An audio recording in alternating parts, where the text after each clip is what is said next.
guys, welcome to Angie's Corner. I'm Angie here on my channel. I talk about military related things. Today, we're just gonna have a very casual conversation, just from me to you. Nothing too special. Today, I wanted to talk about why have I been so private on my socials. If you know me personally in real life, you know that I've been pretty private on my socials pretty much ever since I've been with my husband, or like ever since we got married and stuff. And it's not a matter of I don't want to talk about my life, I don't want people to know about my life, I just want to be a ghost on the socials. It's not even about that, but it's a lot more than just that. But I've never talked about it, and today I decided, you know what, let me just talk about it so you guys know. So when hubby and I decided to get hitched, I was still 20 years old. So I was still young, very naive and didn't know anything about the military. Once I moved in with my husband, I just was my normal usual self like I've always been, okay? And what you have to realize with the military is that you can't just be your normal self, okay? There's a lot of things that you need to remember to be private about. So I know that previously I've mentioned OPSEC, which stands for Operational Security. And OPSEC is a very serious thing to keep in mind. Now, when I was new to the military, I had no idea about any of this stuff. So when you aren't well versed in OPSEC, you kind of tend to post all types of things on your social media, things that you shouldn't be talking about, or you tell other people things that you shouldn't be saying. And so I was sharing information, even just to people in real life, information that I should not have been sharing with them because I did not know them very well. People who I kind of made acquaintances with, and that was not safe, okay? So I think that because I went through that, I kind of got like a little bit traumatized. Like I kind of felt like, damn, like this is serious. This is very, very serious. You can't just post anything you want at any time you want. You have to realize that you never know who's watching, okay? You never know who's watching, who's looking at your profile, who's reading your things, who's figuring out more and more information about a loved one who's in the military. And I think that once I learned that, I became so much more private. And like I said, I went through something more extreme, so I just like completely shut out. My profile is very, very private. I could have that nobody can add me as a friend, but I have my option as somebody has to have friends with me. We need to have mutual friends in order for you to be able to add me on Facebook. My Instagram is private. That's all I really have for socials. So, like I said, I just made everything super duper duper private. Not in order to, and I didn't really post on it anyways. And it's not in order to not have my family know what's going on with me, how things are going, because of course it's important for me to let my family know what's going on because I am away from them. And I want them to know that, I'm okay, I'm alive, I'm breathing, all of that. So, I don't know, I ended up becoming so private because I was fearing that I would say something that was wrong. I would say something that would look bad on my husband. You literally just never know. Even like when he was deployed, spouses tend to talk too much when their service members are deployed. And you don't want to mention a lot of information that can negatively affect either them or other service members. Like for example, and I know this is a little bit off track, but I remember when my husband would come and visit me while we had our long distance relationship, and I would always be confused and kind of upset as to why he would never come visit me in uniform. Okay, now maybe to a civilian that sounds like a legitimate question, but now being affiliated with the military and knowing more things, like I laugh when somebody says, oh, why didn't you come in your uniform? I laugh at that idea because that is such a security risk. Like that is a huge security risk. Civvies don't really think about that because they don't think about the fact that you're service member can be in danger by being in uniform. You know, there are dangers all around. There's dangerous people all around. And anyone can do anything stupid because they see, oh, this is a service member and I want to do something irrational and stupid. Just to clarify, I think that anyone at any time can do something dumb and irrational to hurt others. But if our service members are in uniform, they're especially in danger because that just makes them a bigger target. Don't think that everybody out there is perfect and great and always has best intentions. That is just not the case. And so it took me a while to realize, okay, not everybody has their best intentions at all times. Certain information can get people really hurt.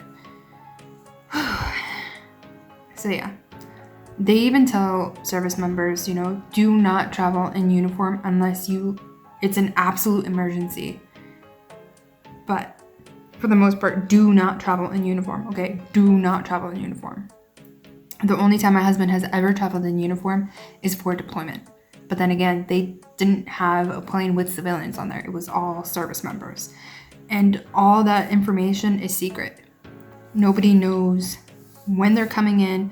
And if somebody does spill the beans, like one of the wives or spouses spills the beans as to when our service members are coming, they delay the flights, they change up the flights. They do all kinds of things in order to ensure the safety of our service members. That's why I always say, you know, it is so important to remember OPSEC. It is so important. You just never know who's listening, who's watching. Don't even talk about things out in public.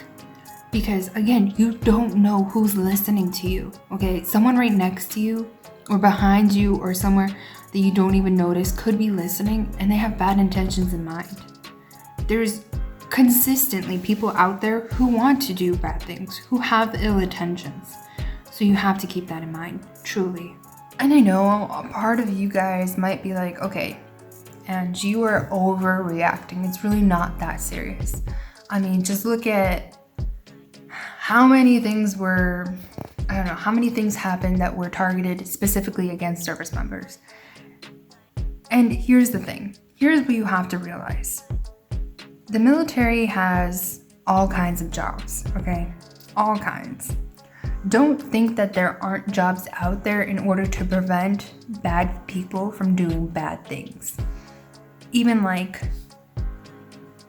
internet-wise, I guess you could say, like cyber-wise. Don't think that there aren't people out there who are continuously working very hard to prevent bad things happening to us. I remember hubby and I, we had all kinds of briefings that we had to go to when we PCS'd here.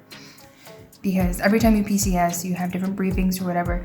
But of course, being overseas, you need to have all kinds of briefings.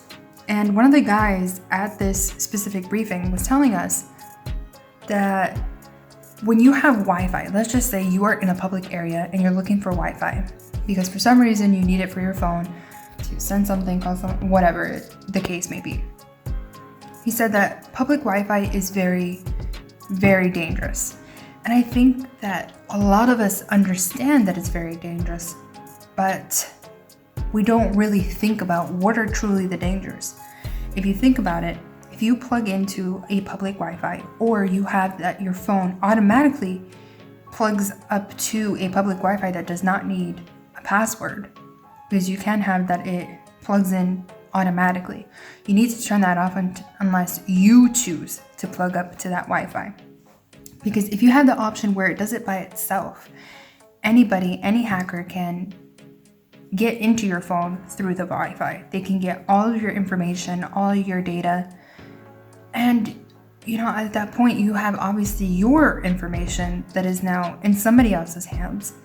Obviously, you're going to have information about your service member in your phone now in somebody else's hands. It's just not safe. I mean, here we even have some locations that we are told not to go to. Okay, there's certain places that we are just not allowed to go to because they are shady and it's not safe for service members. So I know that there was something that was like a dog boarding place. I think there was another one where it had to do with cars. Like people are scamming people all the time, you know, just bad things. So you have to be cautious of everything. You can't just live life nonchalantly like a normal civilian would, okay? You really can't. You have to be a lot more vigilant because it's not just you anymore. It's your service member. And it's not just your service member, but it's everybody that's in the service. And yeah, I know that I say that, of course, the information can get to the wrong people, right? And you can put your service member, yourself, your family, other families at risk. But other than that, it's also a matter of if you have people who are following you from work, or if you have future jobs that you're trying to apply to, you have to be cautious as to what you post on social media. So if you're posting something that's dumb or deemed a bit inappropriate, whatever the case may be, people nowadays, employers, they look at your profile. Don't think that they don't. I'm sure the military is going to look at my social medias and my profiles to see what I stand for. What am I saying? Because what if I'm a goody two-shoes at work, but in reality, behind closed doors and on my social media, I'm completely different? You know, there's all kinds of people out there that might have ill intentions for the government. Who knows? And social media is something that people look at more these days because, you know, that's where a lot of people spend much of their time. So you have to be cautious, truly. You have to be cautious as to what you're posting. Someone at work can see something that you're posting. If you're posting something that's just maybe kind of frowned upon, they'll probably make comment on that.